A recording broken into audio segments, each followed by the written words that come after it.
और जिनका एनकाउंटर करना चाहिए वो ये रहे। कुलदीप सिंह सेंगर 28 मुकदमे। योगी जी कह रहे हैं कि जब किसी अपराधी या डकैत का एनकाउंटर होता है तो समाजवादी पार्टी को बड़ा दुख होता है, क्योंकि ये उन्हीं के पाले हुए गुंडे बदमाश अपराधी हैं। बड़े दुर्भाग्य की बात है कि योगी जी जिनका एनकाउंटर कर रहे हैं वो तो बेचारे मासूम लोग हैं, और जिनका एनकाउंटर करना चाहिए वो ये रहे। कुलदीप सिंह सेंगर 28 मुकदमे, सुनते जाना आप। ब्रिजेश सिंह 106 मुकदमे, धनंजय सिंह 46 मुकदमे, राजा भैया 31 मुकदमे, डॉक्टर उदय भान सिंह 83 मुकदमे, अशोक चंदेल 37 मुकदमे, विनीत सिंह 34 मुकदमे, ब्रजभूषण सिंह 84 मुकदमे, चुलबुल सिंह 53 मुकदमे, मोनू सिंह 57 मुकदमे, सोनू सिंह 48 मुकदमे, अजय सिंह सिपाही 81 मुकदमे, पिंटू सिंह 23 मुकदमे, रानी सिंह 48 मुकदमे, संग्राम सिंह 58 मुकदमे, चुन्नू सिंह 42 मुकदमे, याशा सिंह 88 मुकदमे। और ये तो बात छोड़ो आप, हम एक बात कहना चाहेंगे। एक बार माननीय मुख्यमंत्री जी के ऊपर भी कितने मुकदमे हैं इसकी भी जांच हो, उसे भी आप लोग उठाने का काम करें। देखिए साहब, एनकाउंटर सॉल्यूशन नहीं है, और पीड़ा हमें तब हुई है जब हमारा व्यक्ति दोषी नहीं था। और अगर ऐसे आप हत्याएं करेंगे, जान लेंगे किसी की, तो एक चीज का ध्यान रखना, भगवान के घर देर है अंधेर नहीं है। जितने नाम आपने गिनवाया सब नाम के बाद में सिंह लगे हुए थे। क्या बताना आप चाह रहे हैं कि यादव को टारगेट किया जा रहा है, किसी विशेष जात को टारगेट किया बिल्कुल किया जा रहा है, बिल्कुल किया जा रहा है। भैया एनकाउंटर है कि हत्या है? ये हत्या है, और एनकाउंटर का रूप देकर जी भैया जिसने हत्या किया उसके साथ कार्रवाई होनी चाहिए कि नहीं? बिल्कुल कार्रवाई होनी चाहिए। और हमें तो ऐसी भी सूचना मिली है कि कुछ अधिकारी ऐसे हैं जो प्रमोशन पाने के लिए ऐसी घटनाओं को बढ़ावा देते हैं। भैया आप एक सेमिनार बोले थे, रिकॉर्ड चीज हमें ये भी सूचना मिली है कि कई अधिकारी पैरों पर गोली मारने का भी अपना रिकॉर्ड बनाना चाहते हैं। गगन यादव जी इस परिवार के साथ भैया क्या? हमें ये भी पता है कि अब तक 56 वाला रिकॉर्ड तोड़कर वो एनकाउंटर में अपना भौकाल बनाना चाहते हैं कि हम सबसे ज्यादा एनकाउंटर करने वाले एनकाउंटर स्पेशलिस्ट हैं।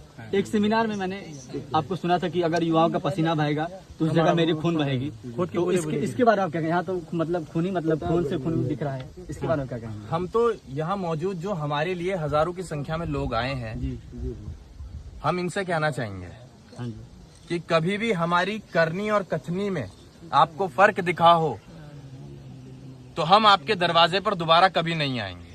यहाँ हम नेतागिरी करने, राजनीति करने नहीं आए हैं। यहाँ हम सही मायने में पीड़ित परिवार को हिम्मत देने आए हैं, उनके आंसू पोंछने आए हैं। दूसरा सवाल ये है कि जब यहाँ से वो गंजी पर बताया था, गंजी और चड्डा पे वो गया था, तो और 2 दिन बाद जो फर्स्ट क्लास रहता है वहाँ पर उसकी पूछताछ की जाती है, तो उसके पास अचानक से रिवॉल्वर कैसे आ गया, जो है कैसे बरामद हुआ? ये सवाल उत्पन्न होता है। हमें बचपन से बताते आए हैं कि पुलिस जेबड़ी का भी सांप बना देती है। ऐसे फर्जी एनकाउंटर अगर आगे भी चलते रहे तो प्रदेश की स्थिति बद से बदतर होती चली जाएगी, और ऐसे मुद्दे सिर्फ राजनीति का रूप लेते रहेंगे और जाति हिंसा आगे बढ़ती रहेगी। आपके पास युवाओं की संख्या काफी ज्यादा है, तो क्या आप प्रोटेस्ट कर सकते हैं युवाओं को लेकर? मैं कह तो रहा हूँ आपको, ये एक मामला नहीं है आज का। हाँ जी, ऐसे तमाम घटनाएं रोज होती हैं जी। प्रोटेस्ट अगर होगा जी तो निस्संदेह देश में, न सिर्फ प्रदेश में, एक देश में बहुत बड़ा प्रोटेस्ट होगा कि ये सरकार विफल है प्रदेश चलाने में, देश चलाने में। और अगर ऐसे लोग गद्दी पर बैठे रहे तो ना जाने कितनी माओ की कोख उजड़ जाएंगी।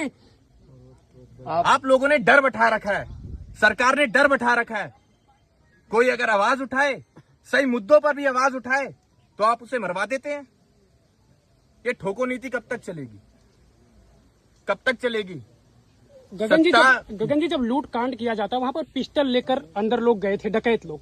योगी जी कह रहे हैं कि अगर उस पिस्टल से किसी निर्दोष की जान मार दी जाती तो क्या समाजवादी आप पार्टी उसकी जान वापस करती? आप हमें सबूत दिखाइए कि पिस्टल मिली थी और उसके हाथ में मिली थी। और जो रही बात डकैत गए हुए हैं, उनमें रही दिख रहा है बात कि अगर CCTV किसी की जान चली जाती तो क्या वो समाजवादी पार्टी के सुप्रीमो उस जान के बदले जान दे पाते? तो ये सवाल तो हम भी कर सकते हैं सरकार से। मंगेश यादव, आज इस घर का आंगन सूना हुआ है। अगर वो निर्दोष पाया गया पूरी जांच होने के बाद, तो क्या योगी सरकार, क्या योगी जी दूसरा मंगेश यादव इस मां को दे पाएंगे, इस बहन को दे पाएंगे, इस बाप को दे पाएंगे?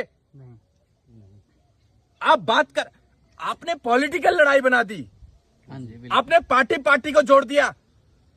आपने वो घर ही नहीं देखा जिस घर में अब तक आंसू नहीं सूखे। आपने वो मां नहीं देखी जो बेहोश पड़ी है।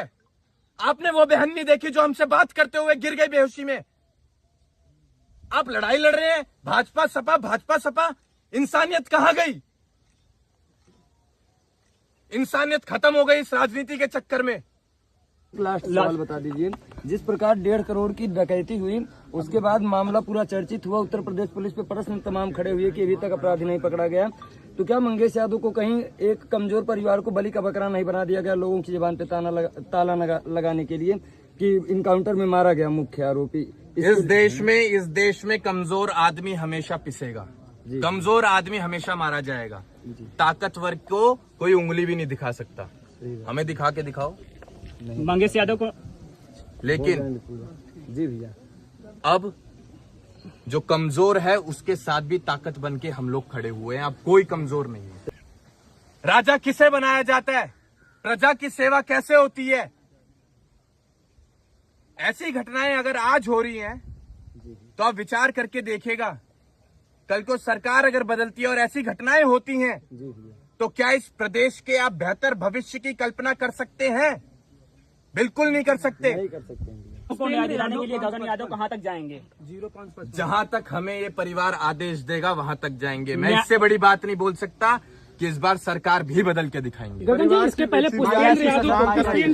पुष्पेंद्र यादव को मारा गया और था। मैं वहाँ सरकार भी बदलने वाली अगर बात कह रहा हूं तो मैं दिल से कह रहा हूं, क्योंकि इस टाइम न सिर्फ मंगेश की मां बल्कि हम सब की मां रो रही होगी। हम सब की मां की आत्मा तड़प रही होगी। तो सरकार उन मां की बद्दुआओं से बदलेगी, देखना। मेरा लास्ट क्वेश्चन है सर, इससे अभी मंगेश की हत्या हुई, 10 दिन बाद किसी और का हो जाएगा, तब तो ये मसला जो है सिमट जाएगा। आजमगढ़ से अरविंद यादव को भी उठा लिया गया, पुलिस प्रशासन ने कह उठा तो रहा हूं लिया। कि रोज ऐसी घटनाएं हो रही हैं। लूटकांड में हम लोगों को रोज लड़ना पड़ेगा।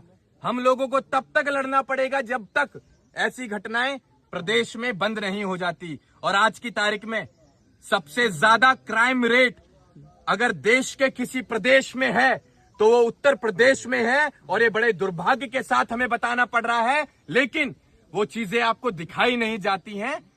परिवार सीबीआई की मांग कर रही है कि सीबीआई जांच होनी चाहिए। बिल्कुल होनी चाहिए। हम तो कह रहे हैं कि कॉल डिटेल्स रिकॉर्ड उन एनकाउंटर स्पेशलिस्ट की भी निकाली जाए जिन लोगों ने मंगेश यादव का एनकाउंटर किया है। और रही बात 1.5 करोड़ की, कि 1.5 करोड़ रुपए की लूट हुई थी, जी भैया, 1.5 करोड़ रुपए हम लौटा देंगे। अब बताओ मंगेश यादव कब दिलवाएंगे वापस इस परिवार को? आप लोग चर्चा ठीक है, 1.5 करोड़ रुपए हम देंगे मंगेश यादव को इस परिवार में वापस। बहुत बहुत धन्यवाद।